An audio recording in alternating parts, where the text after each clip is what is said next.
أعوذ بالله من الشيطان الرجيم. بسم الله الرحمن الرحيم.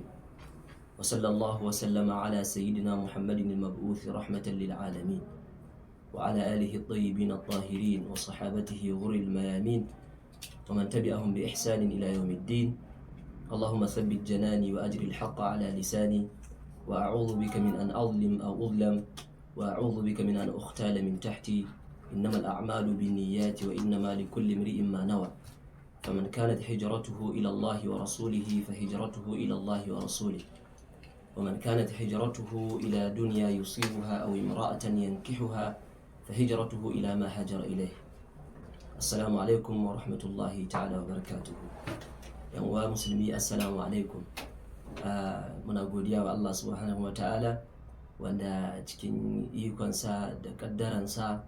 ya ba mu ikon zama a wannan bigire mai albarka don karatu a cikin wannan littafi mai albarka, ko ce fara karatu a cikin wannan littafi mai albarka, littafi na ishiriniya wanda mashahuriyar littafi ne,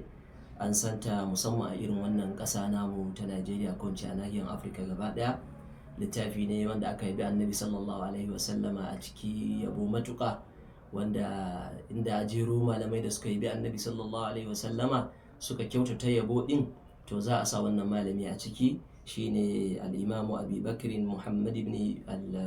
al-Muhayyib rahimahullahu ta'ala, wanda aka fi sanin sa da al-Fazazi. Imam al-Fazazi shine wanda ya wallafa wannan littafi wanda ake kiranta da ishiriniya. To alhamdulillah, cikin izini na magabata malamai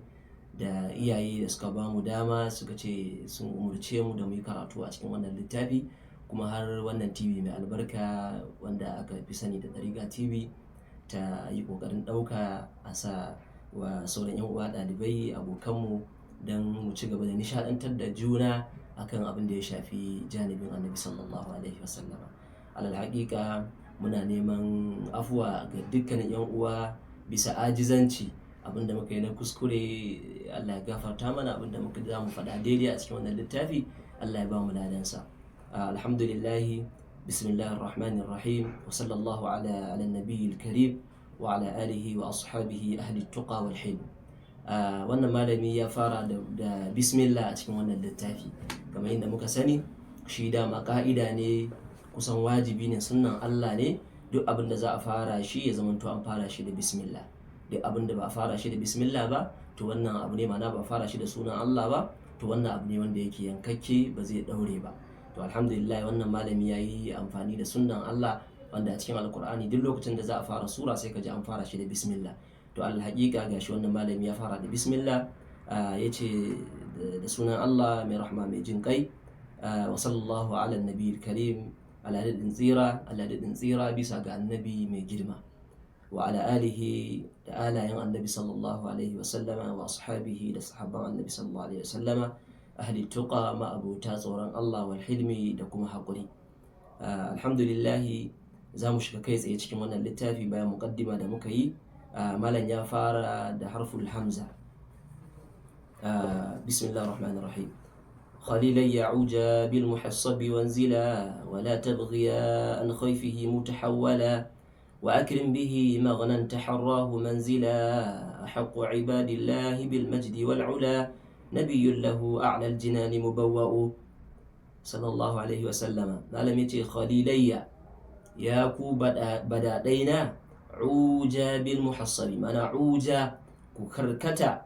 wanzila ku sauka bil muhassabi, a yanda ake kiran shi muhassab. Mana muhassab wani bigire ne wanda kamar yadda muka sani ya tabbata cikin hadisi, annabi sallallahu alaihi wasallama yana faɗa, yana cewa akwai wani tafiya da annabi sallallahu alaihi wasallama yayi, yana faɗa yana cewa gobe zan sauka a muhassab, gobe zan sauka a muhassab. Annabi yana faɗa, sahabbai suna sauraron annabi sallallahu alaihi wasallama cewa gobe zan sauka a muhassab, mana zan yi masauki a muhassab. To shine wannan malami Al-Fazazi yake cewa, to ya ku badadaina, uja ku karkata bil muhassabi, a wannan bigire da annabi yake ta kirdado, yake ta nufin zai sauka a wannan guri, to wanzila ku sauka a wannan guri kuma in kun zo, mana ku rihila, mana jama'a da kuke tafiya wanda za ku je ku ziyarci annabi sallallahu alaihi wasallama, to idan kuka zo wannan guri da annabi yake kiransa da muhassab din, ku karkata ku sauka a abin hawan ku ku sauka ku aiwatar da sunnan annabi sallallahu alaihi wasallam. Kamar inda muka sani malamu sahibul faida shehu radiyallahu anhu daga cikin abubuwan da aka tabbatar yana aikatawa duk lokacin da ya je shi umra ko hajji, za ga duk abin da annabi sallallahu alaihi wasallama ya aikata to yana iya kokari ya ga ya aikata wannan abu. To shine shi ma yake ce musu badade na ku karkata zuwa wannan waje da ake ce masa muhassab, sannan ku sauka bayan kun karkata mana ababen hawan ku sauka a wannan guri ku aiwatar da sunnan annabi sallallahu alaihi wasallam. Ya ci gaba da cewa wala tabghiya, kurku nema mutahawwala, mana kurku nema kuna masu karkata ko kuna masu juyawa an khaifihi gabanin khaifu mina, mana kurku juya gabanin khaifu mina, sunan wani guri ne khaifu mina. Wa akrim bihi maghnan taharrahu manzila, wa akrim bihi abu ya girmama da annabi sallallahu alaihi wasallama maghnan wani irin guri, mana maghnan din nan shine wannan guri da annabi sallallahu alaihi wasallama ya sauka shine muhassab din. أحق عباد الله معنى وأكرم به مغنى أحق عباد الله بالمجد والعلا، ما في تنتنتا ما في حقي أتكم باين الله بالمجد دجرما والعلا دوكاكا تحراه منزلا يزابي والنغوري ينفي والنغوري أمسأين وجن سوقا، ma'ana ku girmama wannan guri da annabi sallallahu alaihi wasallama mafi cancanta mafi girma da ɗaukaka a cikin ibadun a bayin Allah, ku girmama wannan gurin da annabi sallallahu alaihi wasallama ya zaɓe shi wajen zama, ma'ana ya zaɓe shi wajen saukar da karabka inda zai yi masauki, to ku girmama wannan guri. Taharrahu manzila ahaqqu ibadillahi bil majdi wal ula. Nabiyun wani irin annabi ne mai wani irin girman daraja, shi yasa malamai suke cewa in ka ga suna an kawo shi da na kira to ana gwada girman wannan suna din ne. Larabawa suna faɗa duk sunan da ga an kawo shi da na kira to yana gwada wannan sunan girma ne. Shi yasa a dukkanin yanda Allah ya kira annabi sallallahu alaihi wasallam a cikin alqur'ani za ga Allah yana kiran shi ne sunansa yana sa shi da na kira. Sunaye wajaje 4 da suka zo a cikin alqur'ani: Muhammadur Rasulullah wallazina ma'ahu ashidda'u 'alal kuffari ruhama'u bainahum. To wannan kalmar Muhammadun Allah ya kawo shi da na kira. Idan ka koma inda ma kana Muhammadun aba ahadin min rijalikum walakin Rasulullah, shi ma kana Muhammadin ko ma kana Muhammadun afwan ma kana Muhammadun shi ma Allah ya kawo shi da na kira. Ala Muhammadin huwa al-haqqu min rabbihim kaffara anhum sayyi'atihim wa aslaha balahum, shi ma ala Muhammadin sai Allah ya kawo shi da na kira.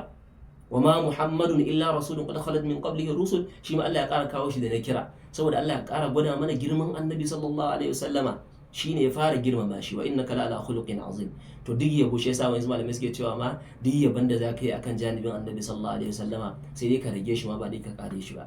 To nabiyun malam yace shi amfani da irin sunnan Allah a cikin alqur'ani da yake girmama annabi sallallahu alaihi wasallama lokacin da yake kokarin kiransa. Yace nabiyun shi annabin nan sallallahu alaihi wasallama wani irin annabi ne wanda a'lal jinani madaukaka, sigatul mubalaga ko a'lal jinani madaukakan aljannatai mubawwa'ul ko a'lal jinani madaukakan aljannatai lahu mubawwa'un, su wayannan madaukakan aljannatai masaukai ne a gurin sa sallallahu alaihi wasallam, ma'ana masaukin annabi sallallahu alaihi wasallam aljanna ne, ma'ana shine mafi daukakan aljanna sallallahu alaihi wasallam. نبي عظيم القدر بالحق مرسل يعل به مذ كان طفلا وينهل فلله منه وهو أعلى وأكمل أمين لإرشاد العباد موهل حبيب بأسرار القلوب منبأ صلى الله عليه وسلم. إمام الفازازي يتقبل تشيوا نبي شي النبي صلى الله عليه وسلم ونئرن النبي عظيم القدر mai girman daraja, mana Allah ya masa wani irin daraja mai girma, kuma mursalun dan aika ne bil haqqi da gaskiya. Mursalun dan aika ne bil haqqi da gaskiya, sai taqdim wa ta'khir. Mursalun dan aika ne bil haqqi da gaskiya, mana annabi sallallahu alaihi wasallam me gaskiya din nan, mana me gaskiya shine annabi sallallahu alaihi wasallam dan aikan Allah ne da alqur'ani. Kai kamar inda muka sani shi alqur'ani daga cikin sunayensa mashahurai akwai alhaqqu. Alhaqqu ana kiran alqur'ani da alhaqqu, alfurqan, alqur'an, alhaqqu duka yana cikin alkitab, duk ana kiran alqur'ani. To sai mana yace nabiyyun azimul qadri mursalun bil haqqi ay bil haqqi mursalun yu'allu bihi sallallahu alaihi wasallama, yu'allu bihi ana rataya da shi, mana ana yin tawassuli da annabi sallallahu alaihi wasallama mudh kana tiflan tun lokacin da annabi sallallahu alaihi wasallam ya kasance yana halin shekaru na yaranta, daga haihuwansa zuwa shekarun kafin ya kai shekaran girma, annabi sallallahu alaihi wasallama tun a wannan matakin ake tawassuli da shi sallallahu alaihi wasallam. Daga cikin tawassuli da ake annabi sallallahu alaihi wasallama shine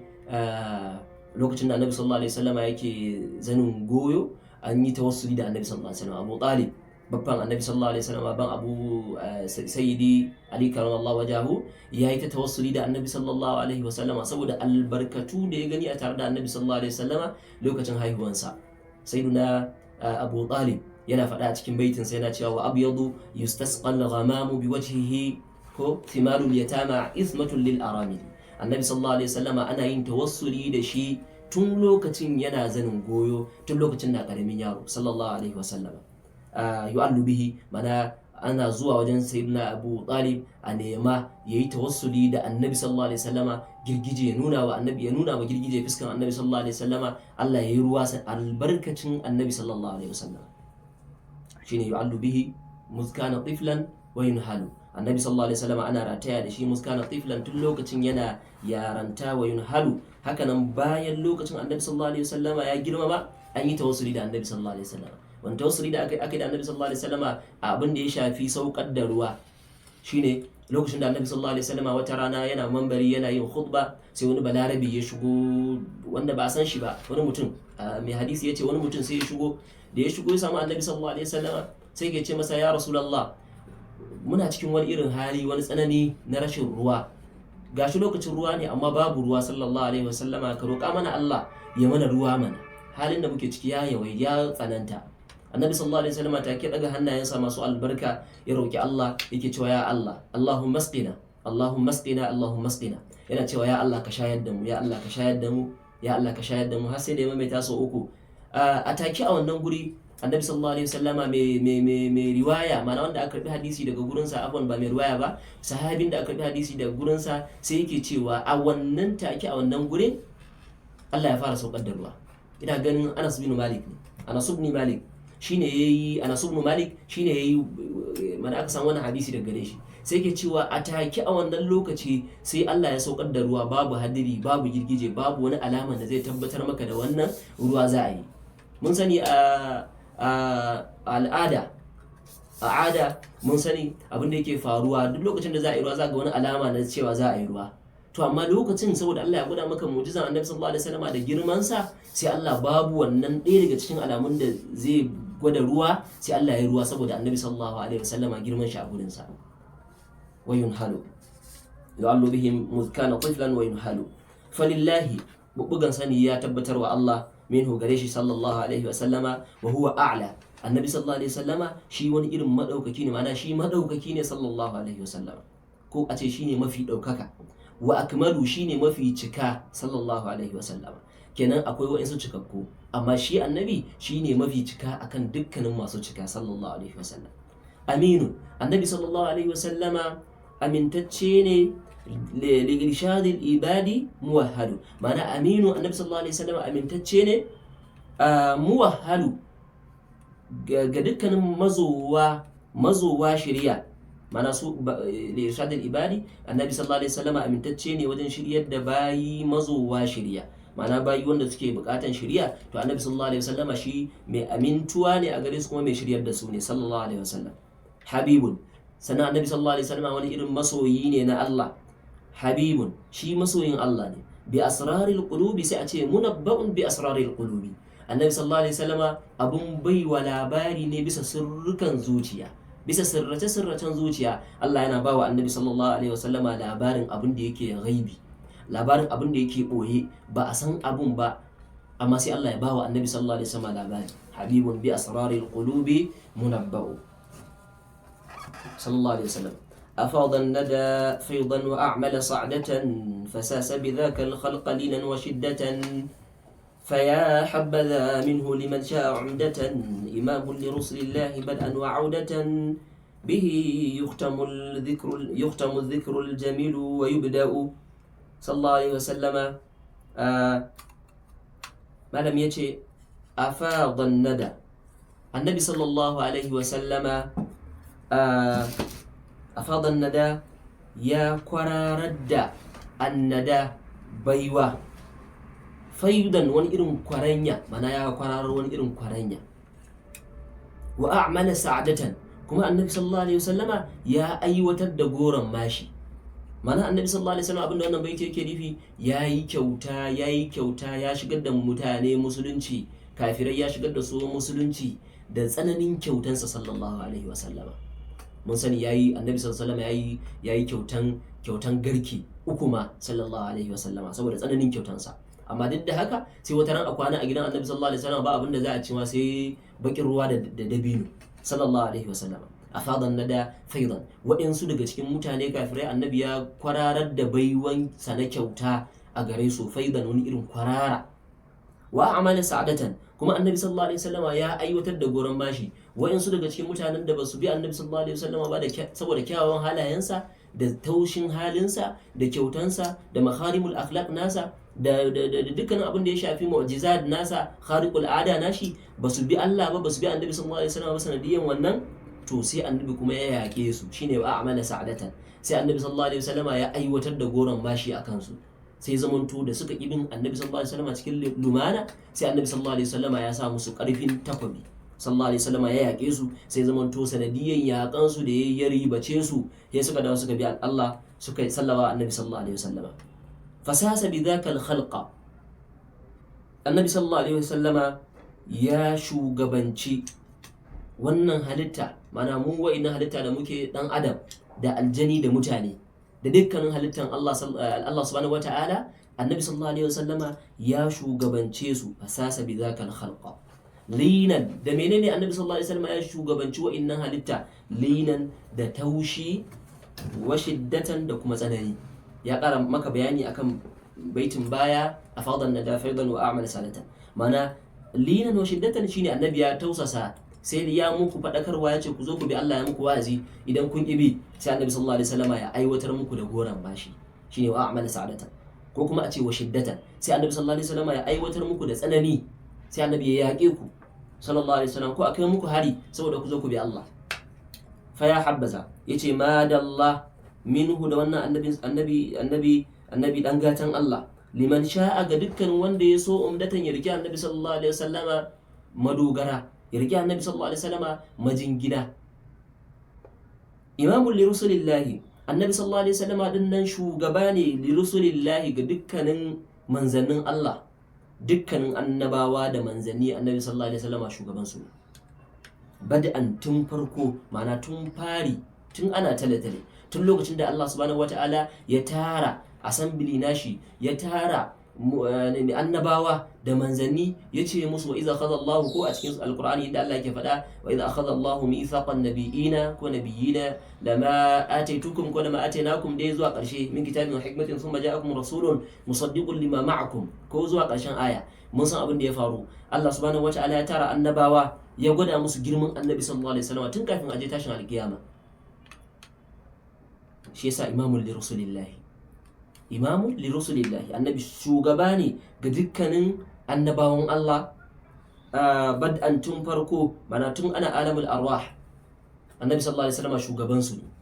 annabi sallallahu alaihi wasallam shugaban su ne. Wa audatan, sannan bayan an koma kuma an dawo a duniya, mana ana alamul arwah, annabi sallallahu alaihi wasallam shugaban dukkanin annabawa ne. Sannan in an dawo duniya bayan Allah ya riga da ya kage halitta,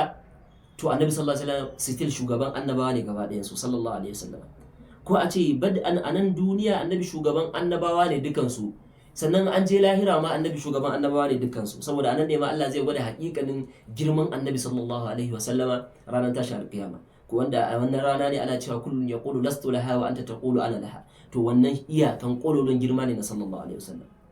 Bihi, da annabi sallallahu alaihi wasallam, ko a ce da anbaton annabi sallallahu alaihi wasallama ne yuhtamu dhikrul jamilu wa yubda'u, ake cikata ambato aljamilu mai kyau, wa yubda'u, sannan ake farar da dukkanin ambato mai kyau sallallahu alaihi wasallam. Lahu rutbatun fawqa as-simakaini qad samat, wa kaffu nadan tahki as-sahaba mata hamat, wa ayyudan bil amri wan nahyi uhkimat, idha uddidat lil rusuli ayun taqaddamat, fa ayu rasulillahi ajla wa adwa'u sallallahu alaihi wasallama. Imam al-Fazazi ya ci gaba da cewa lahu rutbatun, annabi sallallahu alaihi wasallama yana da wani irin martaba, wani irin ɗaukaka, wanda ɗaukakan nan da Allah subhanahu wata'ala ya ba wa annabi sallallahu alaihi wasallama, Allah ya ɗaukaka shi fawqa simakai ne birbishin wa'insu taurari masana, mana taurari sanannu. Allah ya ɗaukake shi fiye da wa'innan taurari da suke sama ɗin ɗaukaka sallallahu alaihi wasallam. Qad samat, haƙiƙa annabi ya ɗaukaka birbishin wa'innan taurari ɗin. Wa kaffu nadan, sannan annabi sallallahu alaihi wasallama yana da wani irin tafi na kyauta na baiwa, wanda as-sahaba ko a ce tahkis sahaba, girgije tana kwaikwayon wannan tafi na annabi sallallahu alaihi wasallam mata hamad duk lokacin da ta zubar da ruwa, ma'ana duk lokacin da girgije ta zubar da ruwa to tana koyi ne da zubar da ruwan da annabi sallallahu alaihi wasallama yayi a yatsun hannunsa sallallahu alaihi wasallam. Mun sani al'ada ruwa baya fitowa a yatsun hannu, to amma a tare da annabi sallallahu alaihi wasallama ruwa ya fito a yatsun hannun annabi sallallahu alaihi wasallam. Shine wanda Abdullahi bin Mas'ud Ahadul Abadila, ɗaya daga cikin Abdullahi da aka samu hadisai daga gurinsu, yake cewa a cikin wani hadisi nashi, wanda hadisi ne ƙarƙashin mu'jiza na tasbihu ta'am, wanda muka sani a cikin mu'jizan annabi sallallahu alaihi wasallam, tasbihu ta'am, lokacin da abinci yake yin tasbihi a hannun annabi sallallahu alaihi wasallam. To a ƙarƙashin wannan mu'jiza din an yi wata mu'jiza bayan tasbihin da abinci a hannun annabi sallallahu alaihi wasallam, an ƙara samun wata mu'jiza kuma. Me mu'jizan ta zo shine mu'jizan zubar da ruwa da annabi sallallahu alaihi wasallam yayi a tafin hannunsa, mutane da yawa suka ta alola da shi. Sayyidina Abdullahi bin Mas'ud ya ce mun kasance muna irga ayoyi na albarkan annabi sallallahu alaihi wasallam. Yace daga cikin ayoyin da muke irgawa, yace wata rana mun kasance ma tare da annabi sallallahu alaihi wasallama a ƙarshen kissan, zan je kai tsaye saboda yanayin lokaci. A ƙarshen kissan annabi sallallahu alaihi wasallama yake cewa, shi Abdullahi bin Mas'ud yake cewa annabi sallallahu alaihi wasallama aka zo masa da ƙwaryan alola, a wannan halin babu ruwa. Abdullahi bin Mas'ud ya ce sai annabi sallallahu alaihi wasallama ya sanya hannunsa a cikin wannan ƙwaryan alola, faja'ala al-ma'u yanbu'u min bayni asabi'ihi, sai ga ruwa yana bubbugowa tsakankanin yatsun annabi sallallahu alaihi wasallama, wanda mun sani inda an yanka hannu jini ne yake fitowa, amma sai ga shi ruwa ne yake fitowa, ruwa mai tsarki mai albarka. Mutane da yawa suka yi alola da wannan ruwa na yatsun annabi sallallahu alaihi wasallama, ruwa mai tsarki. Girgije kamar yadda Alfazazi yake faɗa a cikin wannan baiti, wa kaffu nadan tahkis sahaba mata hamad, annabi sallallahu alaihi wasallama na da wani irin tafi wanda girgije yana kwaikwayon wannan tafin wajen zubar da ruwa. Duk lokacin da girgije ya zubar da ruwa to koyi yake da tafin annabi sallallahu alaihi wasallam. Wa ayyu hudan, ayoyin nan na shari'a, bil amri da umarni, wan nahyi da hani, uhkimat, annabi sallallahu alaihi wasallama yake hukunci da su. Mana ayoyin alqur'ani da suka zo a cikin alqur'ani Allah ya saukar, ayoyi ne da suke umarni da suke hani, to da wa'innan ayoyin annabi sallallahu alaihi wasallama ya ta hukunci tsakaninsa da sahabbai da sauran masu bukatan shiga musulunci. Iza uddidat, idan aka kidayanta ayoyi taqaddamat na annabawan da suka gabata, ko ayoyin da suka gabata lirrusuli na manzanni, mana iza uddidat ayun taqaddamat lirrusuli, ko iza uddidat ayun lirrusuli alladhina taqaddamu, idan aka kidayanta ayoyi ko a ce mu'jizozi na annabawan Allah da suka gabata, to fa ayu rasulillahi sallallahu alaihi wasallama, ayoyin annabi sallallahu alaihi wasallama ajla, su suka fi bayyana, wa adwa'u, su suka fi haske. Mana dukkan mu'jizozi na annabawan Allah subhanahu wa ta'ala da ya aiko su, kamar mu'jizan annabi Musa na ɗauki sanda ya bugi dutse ruwa ya sauko, to idan ka ɗauki mu'jizan kai ka gwada ta da mu'jizan annabi sallallahu alaihi wasallam, sai ga mu'jizan annabi Musa ba wani abu bane. Mana mu'jizan bata kai yanda za a iya comparing ɗinta da mu'jizan annabi sallallahu alaihi wasallam ba. Iza uddidat lirrusuli ayun taqaddamat, idan aka kidayanta mu'jizozin annabawa da suka gabata, kamar annabi Musa da annabi Isa da annabi Ibrahim, inda kidayanta mu'jizozin su shine ayoyi a nan gurin, to fa ayu rasulillahi, ayoyin annabi sallallahu alaihi wasallam, mana mu'jizozin annabi sallallahu alaihi wasallama ajila, su suka fi wa'innan mu'jizozin annabawan gaba ɗayan su. Kai ba ma magana a ɗauki annabi guda ɗaya ba, inda a haɗa mu'jizozin annabawa gaba ɗaya,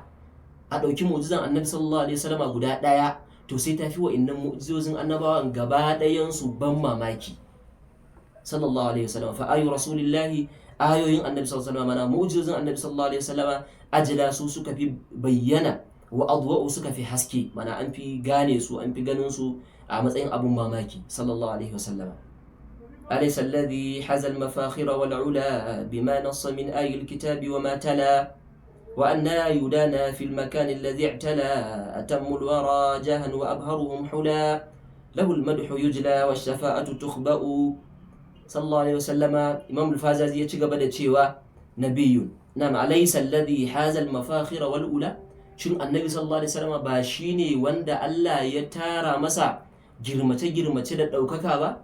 kamar yana tambaya ne kuma yana cewa na am ai shine sallallahu alaihi wasallama Allah ya tara masa dukkanin ababen girma da ɗaukaka gashi tambaya yake amma kuma na tabbatarwa ne bima nasa yace to ai ba wai na faɗa ne da ka ba wannan magana bima nasa min ayil kitabi ne saboda abin da ya zo daga cikin nassi na ayoyi